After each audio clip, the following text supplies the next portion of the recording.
2 for you is, what do you think should be the top 3 priorities for the state to focus on for the next 5 years? Well, clearly the number 1 issue is the jobs and economy, and number 2 has got to be education. Number 3 is a fiscally responsible government, and when we bring in a fiscally responsible government, we'll start to be able to realize the jobs in the economy and start to realize the advantages going towards education.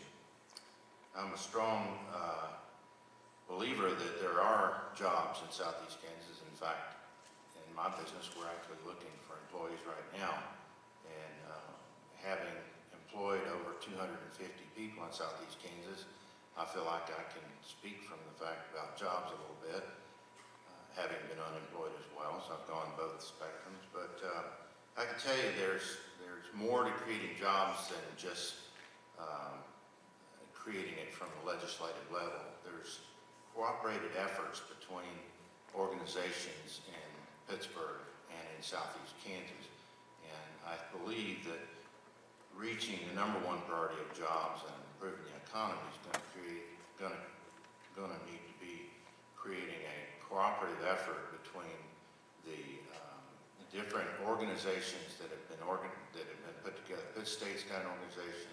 You got the BTI. You got the business development for the city. You got the chamber. You got the Kansas Chamber. All of these organizations seem to be, as I explore it, working somewhat in silos, and I think we could do a better job of coordinating those efforts. And as a legislator, I would be in all of the meetings, not just 1 or 2 of them. Thank you.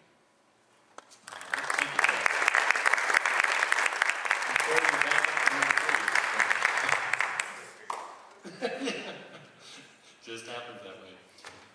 Our question number 3 is, the state of Kansas recently approved an $8.2 billion transportation program to fund the state's priorities.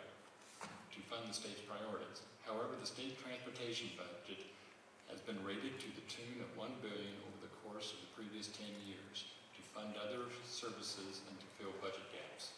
Do you feel this revenue stream should be protected, and if so, how do you propose to do so? It's a long question. Yes, it is. It took 2 minutes to read the question, so it made me take 2 minutes to answer it. The last 10 years that he's referring to, and about how that funding has been rated to the tune of $1 billion, of course that would be $100 million a year. And when you look at the size of the state budget and the deficit that's been created in the last few years, you can understand why they're rating that money to move it into into the issue areas that are more important. And not that transportation is not an important area, but what if we didn't rate it to make sure education funding was not at a shortfall? I mean, you'd think of it that way.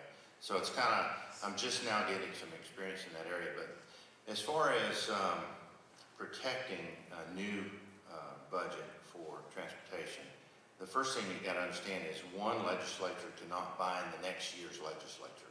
So any legislature that was written in this year cannot bind next year's legislature. They can change that. So it's not really possible, unless you get into Constitution of Kansas, to bind a budget like that. Obviously, working to create a fiscally responsible government that was not required to pull funds off of other programs to fund the general fund, then you would probably find that'd be the thing that I would do. I would be trying to develop a fiscally responsible government that was not required to do that sweep funding like that.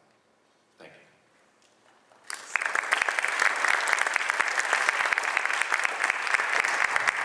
All right, Chad. Question number 3. The state of Kansas recently approved an $8.2 billion transportation program to fund the state's priorities. However, the state transportation budget has been rated to the tune of $1 billion over the course of the previous 10 years to fund other services and fill budget gaps. Do you feel this revenue stream should be protected? And if so, how do you propose to do so? As far as having that revenue stream protected, number 1, there's no such thing as a protected revenue stream in Topeka. They just don't exist. The second thing is, If we have to rate it to pay for education, by God, we have to rate it to pay for education. That's all there is to it. I've got 2 kids who go to Nettles, and I want them to receive the best and highest quality education they can.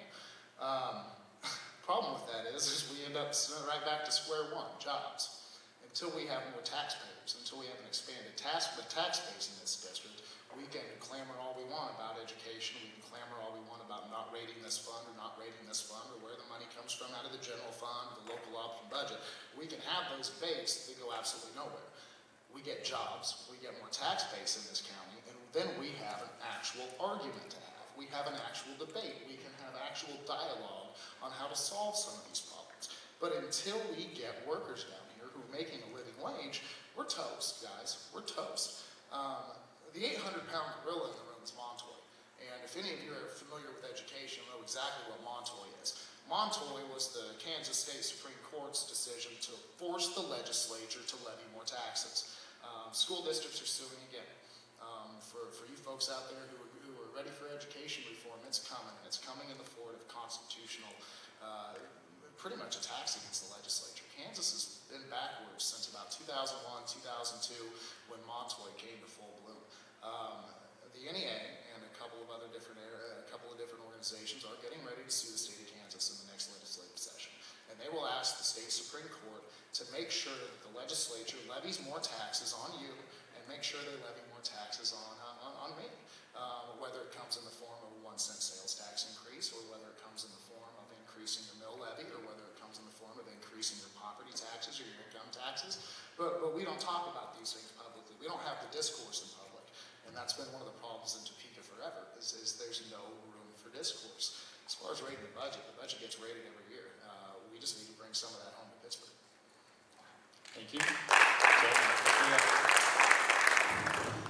Yeah. We're going to do this every time. That's okay. Our fourth question is, if elected to this office, what are your goals for the first 2 years? And 4 years. First 4 years, excuse me. First 2 years, year number 1 is we get an economic development zone down here.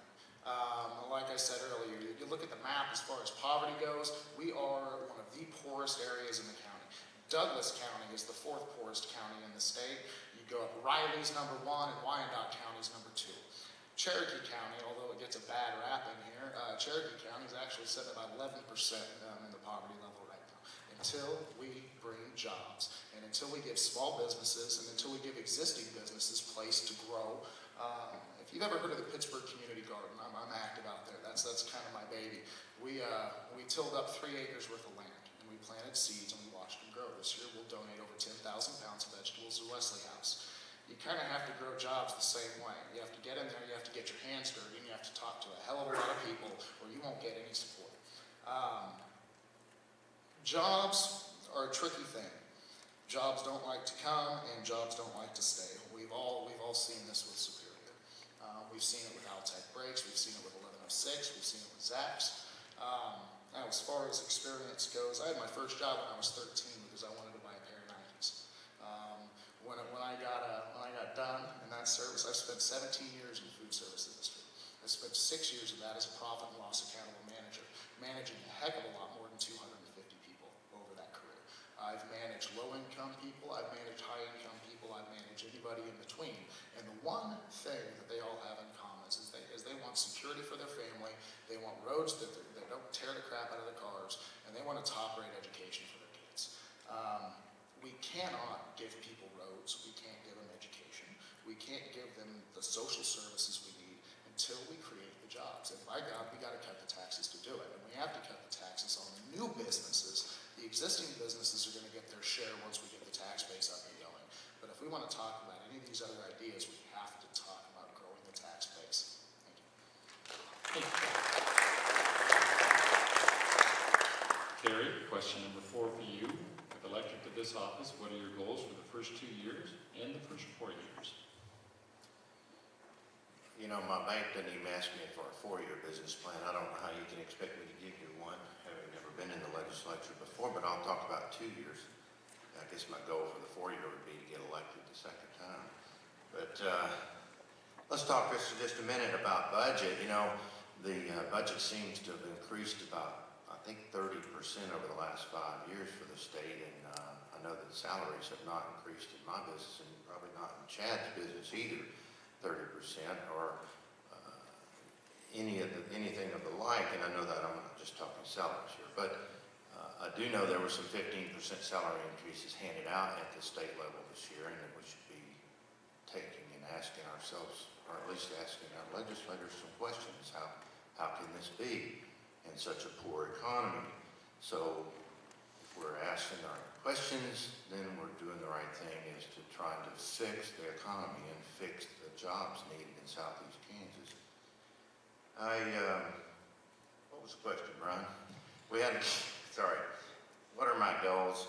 My goals obviously are to try to improve the job base and the economy in Southeast Kansas, and to work at the legislative end with Southeast Kansas. The key is you have to understand that I don't plan on just legislating from Topeka. I plan on being here on a regular basis for you and being in those committee meetings as I discussed. That's my goal, is to be there to represent you so that you have a voice in Topeka.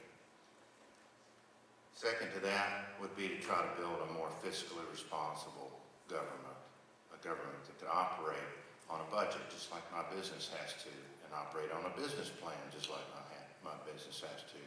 So I'm strong in favor of returning our government to fiscal responsibility.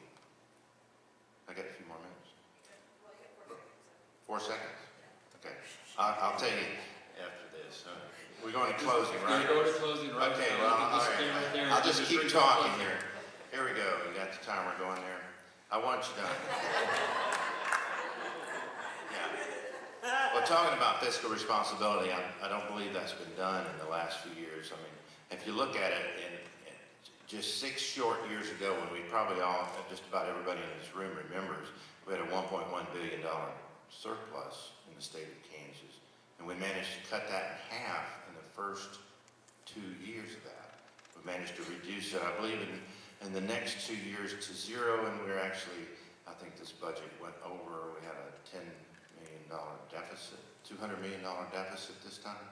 So your governance is not doing its job, and that's why we've taken the opportunity to come out here tonight and hopefully have you choose us to represent you and go to Topeka and possibly do things a little bit different and represent it the way you would run it and the way you would run your business, because I'm having to do that. I'm having to do it on a daily basis. And it's a struggle.